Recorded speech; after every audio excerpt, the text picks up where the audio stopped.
right. We are fresh out of the Senior Bowl, fresh out of East West Shrine. I've watched some prospects. I have more of a baseline of what this class is going to be. And I want to do a fun mock draft here. So I try to do a nice gimmick to the mock draft every time I do one. I'll go with something a little bit more traditional here. I'm going to go with a mock draft where you're picking straight up and you can't trade back.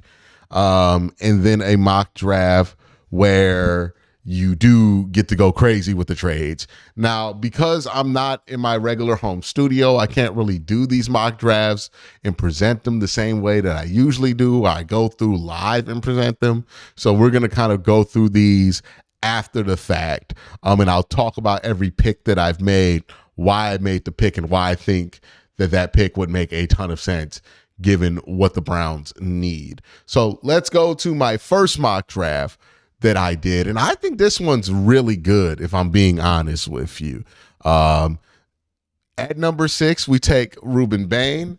At number 24, Caleb Lomu, Ty Simpson at 39, Jake Slaughter, Kalen Rutledge, Ted Hurst, Devin Marshall, Bud Clark, Zane Durant, and then Michael Pettis. All right, so let me go and pick by pick explain why it is that I like these picks. Number 6 here, there was no Carnell Tate on the board. I think Makai Lemon was there, and I think Jordan Tyson was off the board at that point. And the same thing was true with Caleb Downs. Nobody wanted to trade up for this pick, and this was a non-trade back scenario, right? So if that's the case, I'm going to go best player available. I don't think this is very likely. I think I talked about this in a video I did earlier this week on why it's not very likely. The main reason is I think the opportunity cost for Ruben Bain is not going to be worth it for the Browns. I think somebody's going to offer them a trade package that they're going to feel like is worthwhile there. But if Ruben Bain's there at 6 and there's no takers, you'll take him. Now, I do have my concerns about taking Ruben Bain. One, is there a limit to how effective pass rush can be, right? The Browns are already very, very pass rush heavy, dominant. They already force teams to do ridiculous shit when it comes to avoiding the pass rush. Just how much more ridiculous can things get? Are we at the peak of effectiveness with Miles and Mason Graham and Malik Collins and Alex Wright and Isaiah McGuire of what a defensive line can really do, that adding Ruben Bain, while he would be a tremendous player, would not meaningfully change what's going on with that defensive line, right?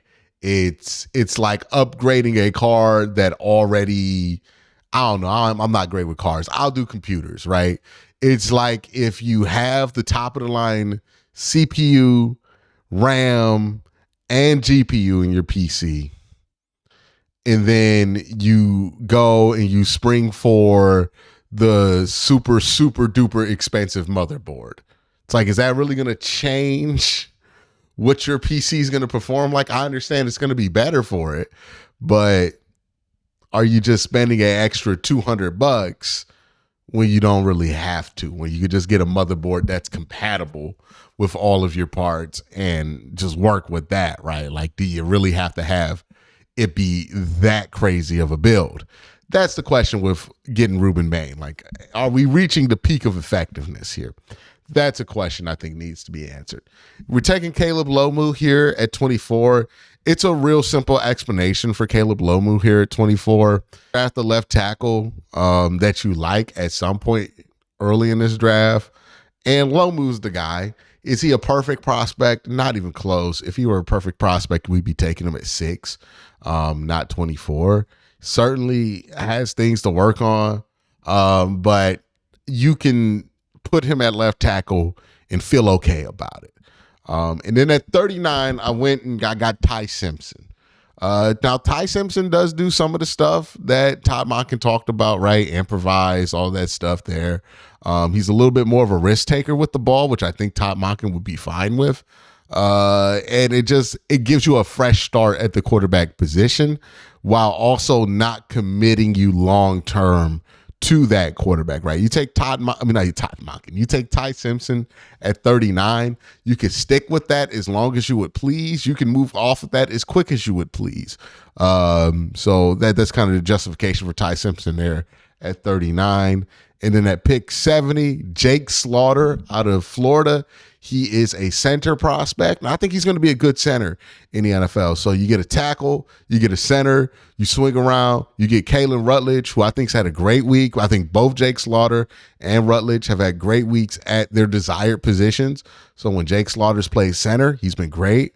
When Rutledge has played guard, he's been great. And already in this draft, you get you a center, you get you a guard. I think all three of these guys could start week one, potentially. And I think you're halfway through building your line, right? You're going to have DeJuan Jones, Caleb Lomu, Jake Slaughter, Keelan Rutledge, and then, you get Isaac Siamalu in the free agency for like $8 million. And then boom, you're there. You got a starting offensive line. Hopefully that could be a little bit more physical than last year. Then Ted Hurst, pick 139 out of Georgia State. He's had a really good Senior Bowl. I'm excited for him. I think he's going to be a solid player. Really had some nice catches here in Mobile. And the Browns, they need wide receivers. He's obviously not going to be like wide receiver one, but if you pair him up with a free agency signing, I think you could be happy with the room you end up with. Devin Marshall, corner out of North Carolina State. The Browns need to add some corner depth to this room because they're a little thin there. Devin Marshall, I think, is going to be a pretty solid corner. He was the best player at East West Shrine.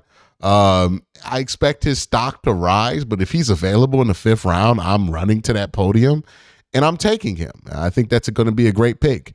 Bud Clark, the safety out of TCU, he was my favorite player of the Senior Bowl this week. I thought he was great all 3 days. Day 2, he was super sticky in coverage, was really physical. Day 3, he got an interception. He's just making plays all over the place. He's more of a strong safety, more of a box safety, less of a free safety, but he does have range, right? I think you can play him in a hybrid kind of role that you've been playing like Ronnie Hickman in, and I think he has better ball skills and instincts there. A bit of a shit talker. I like that about him, right? He was talking a gang of shit down at the Senior Bowl. You could hear it. It was great. Love that about him. But yeah, you address the secondary, and if you look at what we've done in the first 5 rounds, you get a best player available, you get tackle, guard, center, you rebuild your offensive line, you get somebody to play quarterback, you get another wide receiver, you upgrade your secondary, and then you get some depth at defensive tackle with Zane Durant. Little undersized guy, but really can get after the quarterback. And then you go after like a Micah Pettis in the 7th round. Big guy, long guy, had some really good pass protection reps and one-on-one at the East-West Shrine Bowl. But definitely there's some polishing that needs to go there, but he does provide size in a way that it can be useful. And I think he can be a swing tackle in the NFL. So that's the first mock draft scenario. We're going to get to the second one, but first I got to thank my sponsor, Sleeper. Hey, have you heard of the Sleeper app? It is a place where you can go to play fantasy football. It's also a place you can go to do picks. You can put your knowledge on the line, make some picks, and see who knows ball the most, and maybe even, be rewarded for your knowledge. Go on the Sleeper app. Make sure you sign up using the promo code WORSTTAKE, and you'll get a 100% match on up to $100 when you use the promo code WORSTTAKE. Make sure you check out the Sleeper app. The one where I went a little crazy with the trades. So there's multiple trades in here. I just wanted this one to be interesting, and I think I accomplished that. So right here at the top of the draft, we have ourselves a trade. I traded pick 6 and 139 for pick 9. I got round 2, pick 40 for my troubles. And then I also got pick 156 back. So that was a trade I made with the Kansas City Chiefs. I moved down to 9. I still got Carnell Tate. I'm pretty happy with that. At 24, I got Caleb Lomu. And then at pick 39, I got AJ Hulsey, the safety out of LSU. He's a real ball hawk, rangy kind of guy. He could be that free safety the Browns have not had in a long time. Then I got another corner in Keontae Scott. This guy who could play some slot corner. This is a guy who could play some wide corner. I think he could be a very versatile player for you, even be on the field during rundowns. And then I did another trade. So I traded picks. Okay, so I traded pick 70 in Dylan Gabriel to the Miami Dolphins in exchange for pick 87 and 90. And then I used pick 87 to get Jacob Rodriguez. Now, some of you might be asking, why get a linebacker? Well, I want to build the most dominant defense possible to aid in this offense's attempt to win, right? And I think the best aid you can give an offense is give them a dominant defense. Going after Jacob Rodriguez, it means that you're going to shore up that linebacking core, right? You got two guys out there in Carson Schlesinger and Rodriguez who can move around and who can hit. Jacob Rodriguez, I think he moves a lot better than I thought I was going to give him credit for. Coming into the Senior Bowl, really did a good job moving. So feel really good about him, especially if he's playing like a will linebacker. I think he could do that. And you can have, these nickel packages where you have two linebackers out there. Jacob Rodriguez can kind of hold his own and cover some more space. So you kind of shore up your linebacker position. Depending on whether you can bring back Devin Bush or not, that's going to be something to keep an eye on. Jacob Rodriguez might be able to do all the things you want. Then you can get Sam Roush, the tight end out of Stanford. Really loved him at the Senior Bowl. Thought he's made some good blocks. He's made some good routes, ran some good routes, and he's caught some balls that were impressive. I think he's been very impressive here. Pick 90 is about right for him. And if you get him at pick 90, you pair him up with Harold Fanin, you got yourself a nice little two tight end attack for a very long time. And then I swung around at 107, got Kalen Rutledge, who I drafted in the last one. And then Harold Perkins, who I think could be a Sam linebacker for this team, right? Not really somebody you're going to want out there covering in space, but he can rush the passer. He could be a nickel blitzer. He could be somebody that you use as a smaller edge rusher if you want to, and get some use out of him that way. Then Devin Marshall, the corner out of North Carolina State. So in this draft, I'm really loading up on that secondary and that defense because I'm upgrading my linebackers. I'm upgrading that secondary. I have a safety. I have a corner. I got a great two tight end attack on the offensive side of the ball, and I got me a tackle and a guard so far in this draft that I think can start right away. 147, you get Jalen Daniels. Now, some of you might be asking, why Jalen Daniels? Why would he make sense for the Cleveland Browns? Well, listen to what Todd Monken said, right? He wants an explosive athlete at the quarterback position. And I think of all the guys that we saw at the All-Star games, Jalen Daniels was the one that looked the most explosive and has the most potential, in my opinion. I saw Taylor Green. I wasn't impressed. Cole Payton, wasn't impressed. But Jalen Daniels did legitimately impress me at times. Now, obviously, he's rough. He's really rough, right?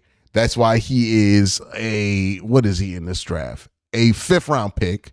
I'm not saying he's like the greatest prospect ever, but what he is somebody who can run, somebody who has a live arm, and somebody who has demonstrated at times at the East-West Shrine Bowl that they're more accurate than you would really expect them to be based on their college profile. I think that's worth throwing a 5th round pick at, especially if you're going to trade Dylan Gabriel. You're going to have the hole in your quarterback room anyways. Let's experiment and take Jalen Daniels and see how he does in camp and develops over the year. and see if he could be something for you. And then Zane Durant, who I think has been excellent at the Senior Bowl. And then Caden Barnett, who is one of my East-West Shrine Bowl standouts. Very violent guard prospect who I think can maybe play some center every once in a while. That's a very dangerous proposition because he's not really like the most cerebral player in the world. So I don't know how that's going to work out, but he does have the body to play center maybe. But that's my second mock draft. Just kind of having fun with this one. I didn't really put a crazy scenario in here. Just wanted to talk about some guys that I thought were good at East West and at the Senior Bowl. Throw them in a mock draft because I think they could make sense for the Browns in some specific spots. But you guys let me know what you think in the comment section down below. Who you want to draft that you saw at East West Shrine or the Senior Bowl. Let me know in the comment section down below. Y'all have a great day. Have an even better night. Peace.